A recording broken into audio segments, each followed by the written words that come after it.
गोविंद गोपाल भज मन गोविंदा गोविंदा गोपाला गोविंदा गोपाला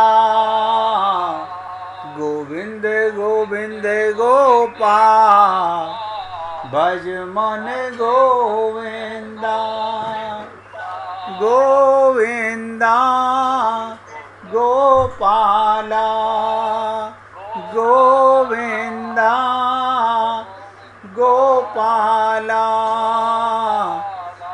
गोविंद गोविंद गोपाल भज मन गोविंदा गोविंद गोविंद गोपाल भज मन गोविंदा।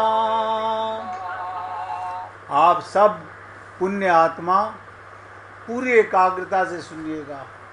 हम लोग, आप और हम लोग धन पाकर,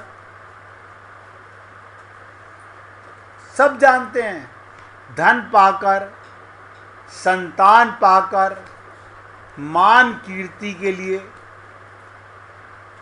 हमारा सम्मान, हमारा मोहल्ले में नाम होना चाहिए, रिश्तेदारी में हमें अवार्ड मिलना चाहिए,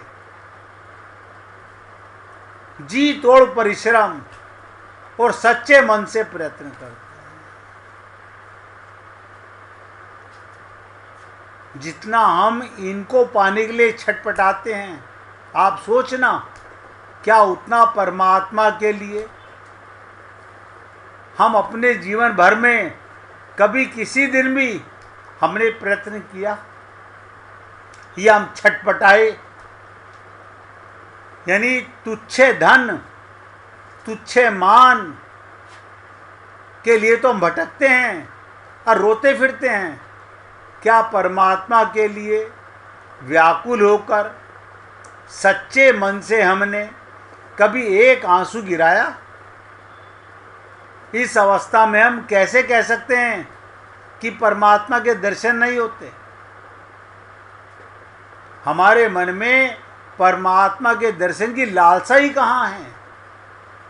हमने तो अपना सारा मन, सारी बुद्धि और सारा चित्त, जिसे मैं अंतःकरण बोलता हूँ, अनित्य, अनित्य माने जो नित्य नहीं है, झूठा है, सांसारिक कूड़े करकट में भर रखा है।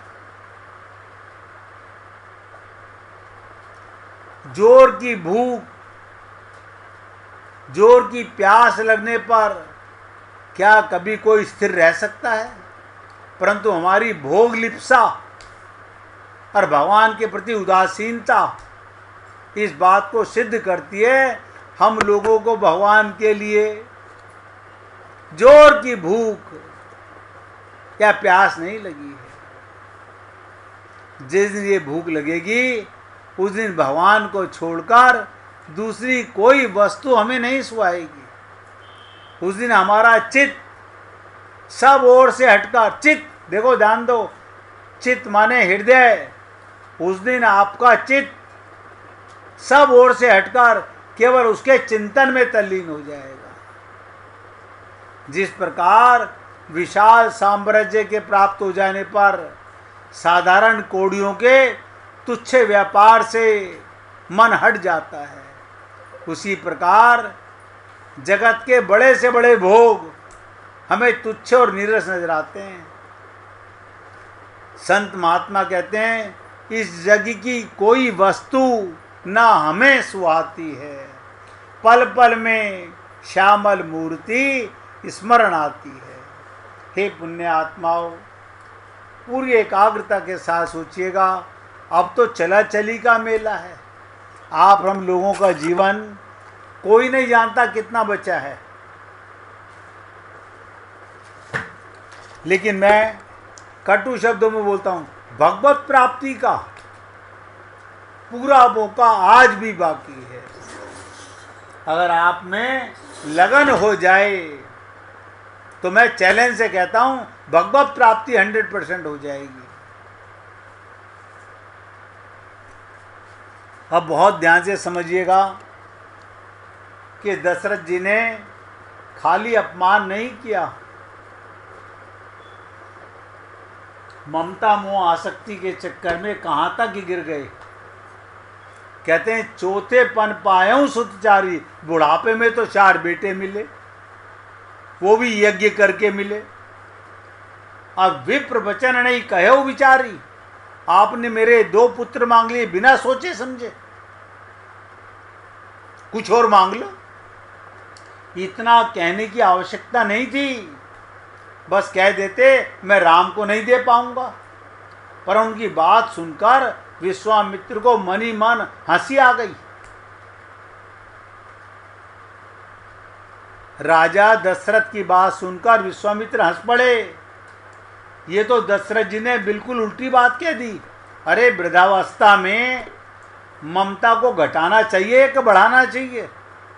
एक एक शब्द ध्यान देना। बुढ़ापे में ममता को कम करना चाहिए, वरना हम अपना जीवन वापस यहीं घसीटे ला रहे हैं 84 योनियों में। बढ़ाना चाहिए कि घटाना चाहिए? नियम तो ये कि व्यक्ति जो वृद्ध, शिक्षा लेनी चाहिए हमें, जो वृद्ध हो त्यों अपने जीवन में ममता को त्याग कर वैराग्य को स्वीकार करे, बच्चों पर छोड़ दे। यहाँ मैं तुम्हें ममता से त्याग की ओर ले जाना चाहता हूँ। विश्वामित्र जी कह रहे हैं यहाँ मैं ममता से तुम्हें त्याग की ओर ले जाना चाहता हूँ, त्याग वैराग्य का उपदेश दे रहा हूँ, और तुम उसी में अविवेक देख रहे हो। तुम्हारा ये दृष्टिकोण तो बड़ा विचित्र है।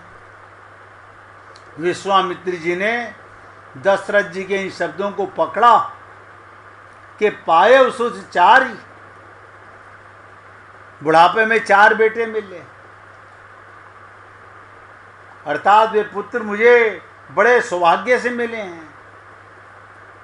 विश्वामित्र का तात्पर्य था कि वृद्धावस्था में 4 पुत्र आपकी क्षमता या पुरुषार्थ से नहीं, बल्कि महर्षि वशिष्ठ की कृपा से प्राप्त हुए हैं। लेकिन कौन जाने, कौन समझे?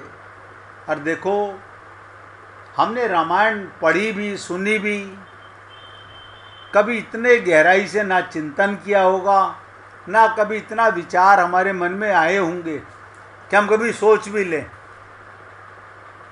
कि इसका क्या तात्पर्य है, क्यों कहा गया। क्यों? इतना समय तो होता ही नहीं, क्योंकि जब रामायण अखंड पाठ होता है तो रट्टू तोते की तरह सब गा रहे होते हैं। सुंदर का कांड का पाठ होता है तो ऐसे ही चर्चा चल रही होती है।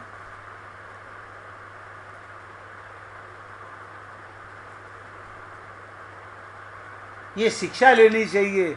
उन्होंने क्या कहा, एक संत से आपने अपना अभाव बताया, आपने गुरु से कहा और उन्होंने कृपा करके आशीर्वाद दे दिया और आपको 4 पुत्र प्राप्त हो गए। अब आज एक संत ही संकट में पड़कर आपसे 2 पुत्र मांगने आया है। एक संत की कृपा से 4 पुत्र मिले और एक संत आज 2 पुत्र मांगने आया है, तो तुम्हें आपत्ति हो रही है।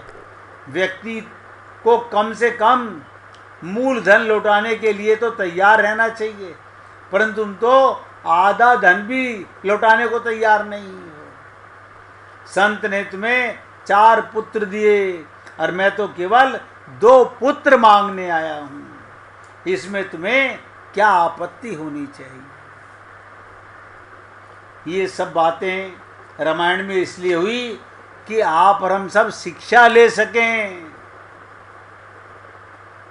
रामायण पढ़ने से राम नहीं मिलेंगे, रामायण अपना हृदय बनाने से आपके हृदय में राम बैठे हुए हैं।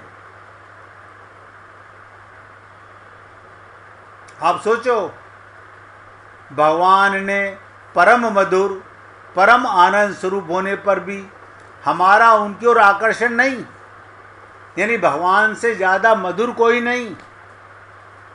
और परम आनंद स्वरूप, हाँ बताओ, उस परमात्मा को आप अपना पिता से लेके सेवक तक बना लो, सेवक तक बना लो, उससे ज़्यादा आनंद स्वरूप कोई नहीं। हमारा उनकी ओर आकर्षण नहीं। इसका कारण यही, हमने उनके महत्व को भली भांति समझा नहीं। हमने पैसे की इम्पोर्टेंस समझी, हमने शरीर के रिश्ते नातों की इम्पोर्टेंस समझी। अब मैं जो आपको शब्द बोलने जा रहा हूँ, निवेदन करूँगा, एकाग्रचित होकर पकड़िएगा। देखो, बोलने से पहले बता रहा हूँ, हमने संतों की बात को पकड़ा नहीं। अमृत को छोड़कर, अमृत को छोड़कर हम रमणीय विषयों के विषय विष भरे लड्डू खा रहे हैं, दिन रात भटकते रहते हैं। ये तो अगर पृथ्वी पर संत महात्मा ना होते तो हमारा मनुष्य शरीर में आना भी कृतार्थ ना हो पाता। नहीं समझ पाते हम लोग। यानी अमृत को छोड़कर विष के लड्डू दिन रात भटक रहे हैं इन विषय में, और उन्हें खा खाकर बारंबार मृत्यु को प्राप्त हो रहे हैं। जब सीतारामाचार्य जी ने कहा इस देह में हरि मिलत हैं, तो कभी हमने सोचा नहीं कि कितनी बड़ी बात कह रहे हैं। इस देह में भगवान के दर्शन दुर्लभ नहीं, दुर्लभ है उनके दर्शन की लालसा, लालसा नहीं है। संसार में भटकने की लालसा बहुत है। ममता मोह आसक्ति में जो कल काम नहीं आएंगे। आप सोच के देख लो, हमारे माता पिता चले गए, हम उनके किस काम आ रहे हैं? वो आगे की यात्रा अकेले जा रहे होंगे, हमें क्या पता कहाँ हैं, हम किस काम आ रहे हैं उनके? ऐसे अपना नहीं सोच रहे कि अकेले जाना होगा, कोई संग नहीं जाएगा।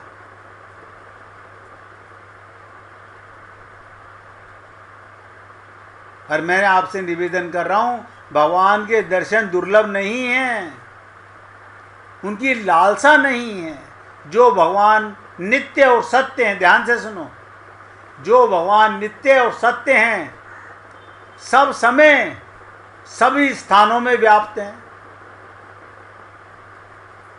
फिर ध्यान से सुनिएगा, सब समय और सब स्थान में व्याप्त हैं। किसी एक युग विशेष में उनके दर्शन ना हो, ये बात कैसे मानी जा सकती है? ऐसा कहने वाले लोग श्रद्धा से रहित हैं। भगवान की महिमा भाव समझने के लिए उन्हें कभी अवसर नहीं चाहिए। भगवान तो कहते हैं, भाव का भूखा हूं मैं। इसमें कोई संदेह नहीं। इन नेत्रों की सफलता, ध्यान दीजिएगा, परमात्मा ने नेत्र दिए, हाँ दिए, इनकी सफलता नित्य अतृप्त रूप से उस नवीन नील नीरज कांति श्याम सुंदर की विश्व मोहिनी रूप माधुरी का दर्शन करने की होनी चाहिए। कि प्रभु आंख दी और अपना दर्शन नहीं दिया। विश्व मोहिनी, सारे विश्व को मोहित करने वाला। परंतु जहां तक भगवत कृपा से इन नेत्रों को दिव्य भाव नहीं प्राप्त हुआ, वहां तक ये नेत्र उस रूप छटा के दर्शन से वंचित रहते हैं। नेत्रों को दिव्य बनाकर उन्हें सार्थक करने का सिद्ध मार्ग परम व्याकुलता है। ना हमारे में लालसा है, ना हमारे में व्याकुलता है, ना हमारे में उत्कंठा है, ना हमारे में जिज्ञासा है, तो कैसे मंजिल प्राप्त होगी? जिस पुण्य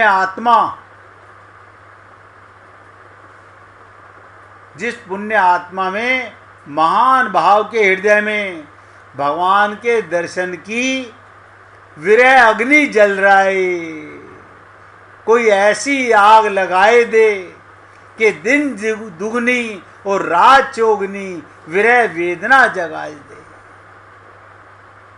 कोई ऐसी आग लगा दे कि रहा ना जाए, क्योंकि विरह की अग्नि बाहर नहीं निकलती है। जब कभी वियोग वेदना असहाय फूट पड़ती है, तब उसके सारे पाप तापों को तुरंत जलाकर प्रेम में पागल बना देती है। उसमें भक्त अनन्य प्रेम में मतवाला होकर गोपियों की भांति सब कुछ भूलकर उस मनमोहन के दर्शन के लिए दौड़ पड़ता है और अपनी सारी शक्ति, सारा उत्साह लगाकर उसको पुकारता है। बस इसी अवस्था में उसे भगवान के दर्शन प्राप्त होते हैं। कहते तो बहुत समय हो गया, पुकारो रोके गोविंद राधे, ना भूलो मन पल छिनवा दे। लेकिन आप और हम लोग अभी तक छटपटाए नहीं, भक्त ब्रज गोपियों की भांति। और देखिए 5 मिनट पहले बोल रहा हूँ, आज भी किसी को भजन सुनाना हो, कल हम त्रुटिपूर्ण वीणा जी का पूरा भजन नहीं सुन पाए, वो बीच में रुक गई, तो हमने समझा कि वो इतना ही सुनाना चाहती होंगी, लेकिन हमें लगा हमने गलत बोल दिया, वो आगे सुनाना चाहते थे।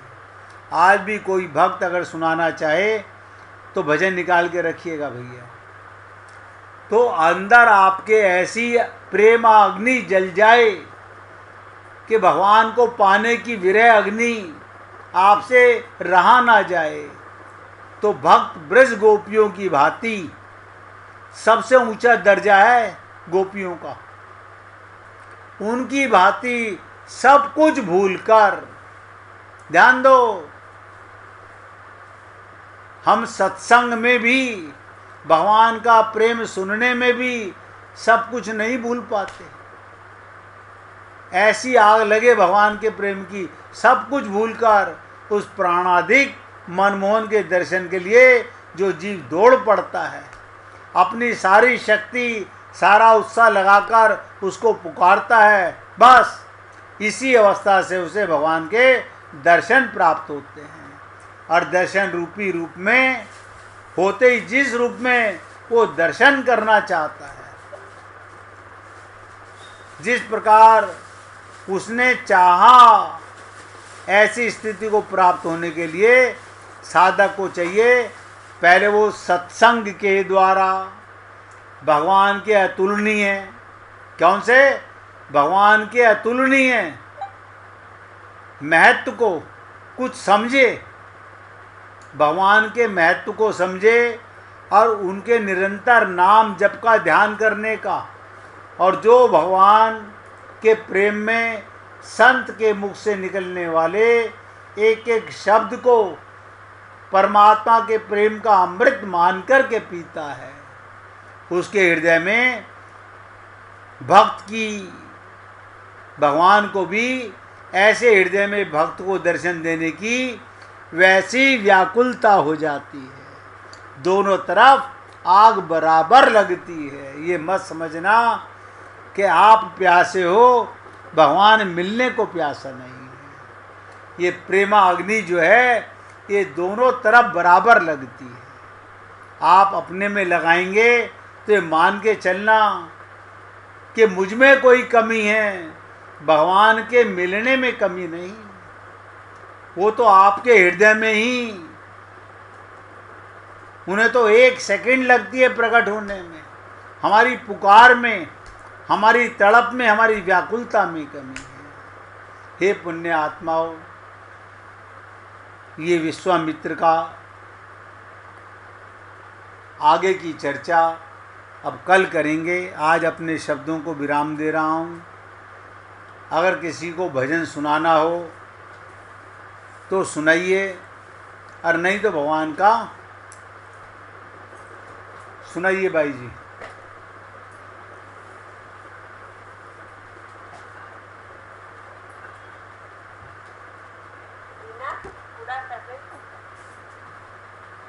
वीना तो चली गई, आप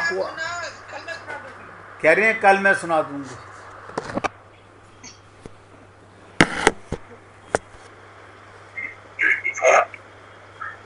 सुनाइए भाई जी, सुनाइए। श्याम तुम तो तुम की आधार हो, सावरी घन श्याम तुम तो तुम की आधार हो। पसरा संकटों में तुम ही केवल हार हो। पसरा संकटों में तुम ही केवल हार हो। सावरी घन श्याम तुम तो जीव के आधार हो। चल रही आंधी भयानक भंवर में नैया फंसी, चल रही आंधी भयानक भंवर में नैया फंसी। थाम लो पतवार गिरधर, अब ही बेड़ा पार हो। थाम लो पतवार गिरधर, तब ही बेड़ा पार हो। सावरी घन श्याम तुम तो प्रेम के अवतार हो। आपका दर्शन हमें कभी से बारंबार हो। आपका दर्शन हमें छवि से बारंबार हो। हाथ में मुरली मुकुट सिर, गले में बैजंत माल हो। हाथ में मुरली मुकुट सिर, गले में बैजंत माल हो। सावरी घन श्याम तुम तो प्रेम के अवतार हो। नंगे पद गज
श्याम गिरिधर मेरे प्राण आधार हो।